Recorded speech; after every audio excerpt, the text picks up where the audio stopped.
The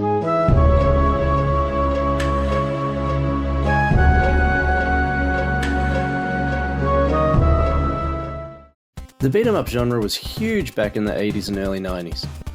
They would dominate the arcade scene, and nearly every second cabinet was a beat-em-up.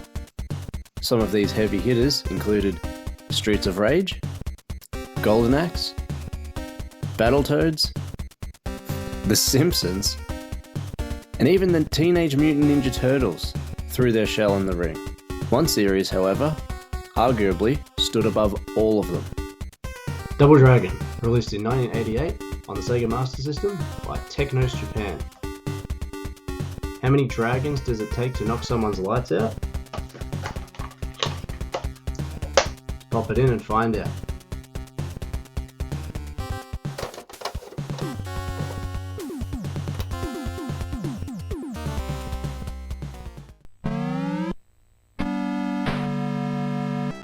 Of all the game openings I've seen throughout this series, this one would by far have to be the most in-depth, creative, and visually splendiferous one yet. Actually, never mind. The success of Double Dragon basically paved the way for the beat-em-up genre, which resulted in a flood of clones. This series in particular had many sequels and spin-offs, such as Double Dragon 2, The Revenge, Double Dragon 3, The Rosetta Stone, a fourth Double Dragon game on the Super Nintendo, Super Double Dragon, wrap your mind around that one. There was a crossover titled Battletoads and Double Dragon, featuring characters from both franchises. There's been countless remasters and spin-offs since. There's also been comic book issues, an animated TV series, and a live-action film. So yeah, it's quite a popular franchise. Using the ancient oriental martial art of Kempo, fight your way through a city controlled by a ruthless gang of thugs.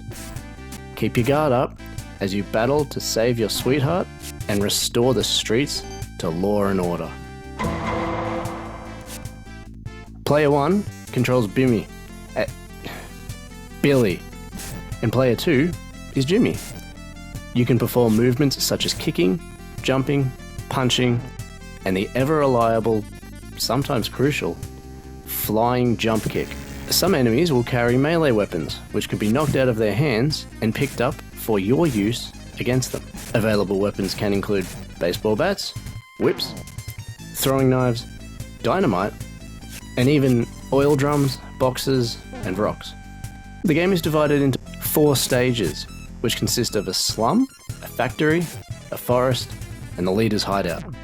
The Master System version in particular allows for unlimited continues until the final stage.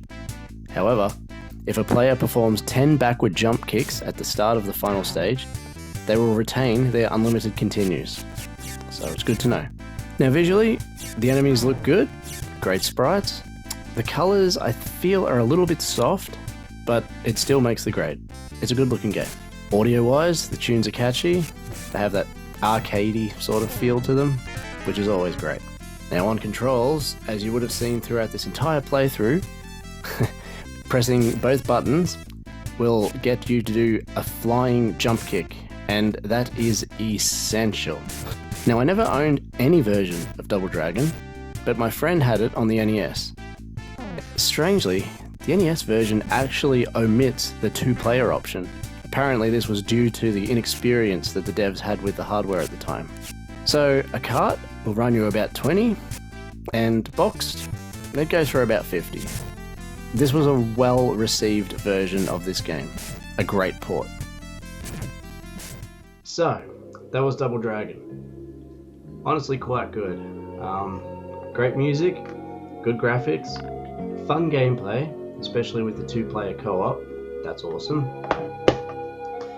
So I gotta say, this one will be using that same button combination that does that flying kick on every enemy, including bosses, all the way through to the end of the game, to finally land on the shelf. Yeah. Now, in retrospect, there are no bad games, but there are bad translation errors. two of my favorites, one of which happens to be from this, and the classic from Final Fantasy VII.